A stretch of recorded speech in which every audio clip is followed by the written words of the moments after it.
ये इसका स्वरूप है, इसका स्वभाव ऐसा। इसके स्वभाव को जो मार दे तो वही महात्मा है। अपने निश्चय पर डट जाए वही महात्मा है, नहीं तो सबको फिसला घूम रहा है। कभी भगवान अच्छे लगते हैं, कभी संसार अच्छा लगता है, कभी पाप अच्छा लगता है, कभी पुण्य अच्छा लगता है।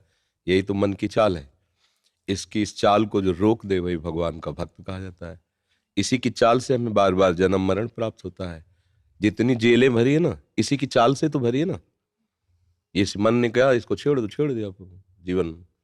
मन ने कहा कि इसको हमें स्वीकार करना है, इसे सुख लेना है। उसको लगा कि हमारे सुख में बाधा, उसको मार दिया। आजीवन जेल में सड़ रहा है, यहाँ भी सड़ रहा है, नरक भी भोगेगा। जितने भयानक रोग हैं, जितने भयानक दंड है, ये सब मन के मनोरंजन से ही तो है ना। इसी मन को जो मार दे वही महात्मा है। आपका ही मन ऐसा नहीं, सबका मन ऐसा है। ऐसा सबके मन की दशा, क्योंकि आप केवल अपने मन को देख रहे हैं। बकाया जब जो भगवान में चित्त को जोड़ते हैं वो सबके मन को देखते हैं। सबका मन बिल्कुल सेम टू सेम। अंतर अगर मिलेगा तो कोई भगवान का भजन करके अपने मन को थोड़ा रोक रोक के आगे बढ़ा रहा है, कोई भगवान से विमुख होकर बिल्कुल गिरता चला जा रहा है। वो क्या है, सबका मन ऐसा है।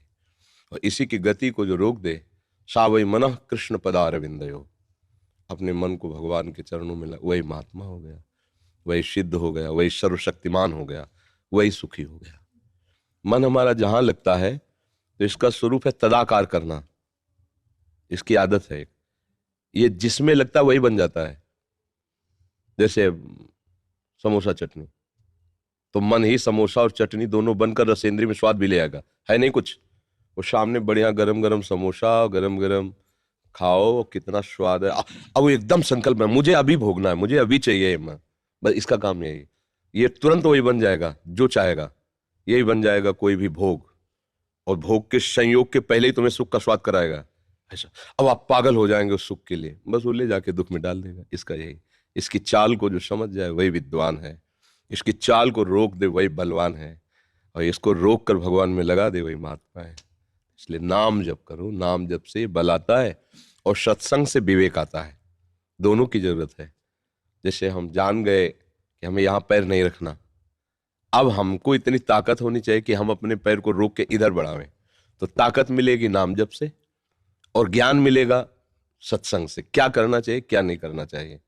तो दोनों बातें हमारे जीवन में यदि हो, नाम जप हो और सत्संग हो, तो हम मन पर विजय प्राप्त, केवल मन पर ही विजय प्राप्त करना है। बहादुर वो नहीं है जो पूरे संसार पर विजय प्राप्त कर लेता है, उसको भी कहीं ना कहीं देखा गया बहुत ही गिरा हुआ स्तर। जो संसार पर विजय प्राप्त कर लेता है वो एक छोटे से विषय के लिए गिरा हुआ कहीं दिखाई देता है, लेकिन जो मन पर विजय प्राप्त कर लेता है सबसे बड़ा बलवान हुआ है। पर मन पर विजय प्राप्त करना बड़ा कठिन होता है, क्योंकि हम मन को सपोर्ट करते चले आए हैं। हमें लगता है मन हमें सपोर्ट कर रहा है, हमें सुख दे रहा है। बस इसी भ्रम के कारण हम मन की अधीनता स्वीकार किए। अगर मन को अधीन करना है तो पहले ये मानना होगा कि मन आज तक सुख नहीं दे पाया, ये फंसाता ही रहा है। सच्ची मानिए, जरा से 2 मिनट के कृत्य के लिए पूरे जीवन जेल की सजा, कितने ऐसे भरे पड़े हैं दृश्य। 2 मिनट मनोरंजन, 2 मिनट, और उसका परिणाम आजीवन या फांसी। कितने भयानक भयानक। तो इसकी चाल को तो रोकना ही पड़ेगा। ऐसा नहीं है जो चाहे कर सको, आप नहीं कर सकोगे, क्योंकि स्वतंत्रता उतनी ही है जितना पुण्य है तुम्हारा। जिस दिन पुण्य खत्म होंगे तो जरा सी बात में फंस जाओगे और पिट जाओगे, बड़े लंबे चले जाओगे। आपको लगेगा अपराध तो ऐसा नहीं, लेकिन वो पूर्व का है, सब जुड़ गया।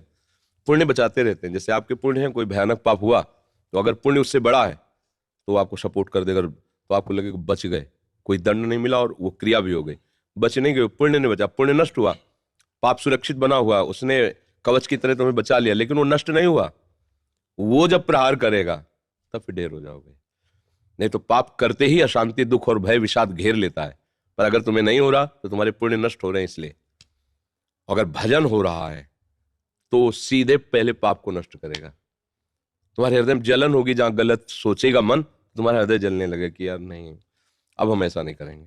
ग्लानि पैदा हो जाएगी, सो आगे निकल जाओगे। तो नाम जप करो, सत्संग सुनते रहो।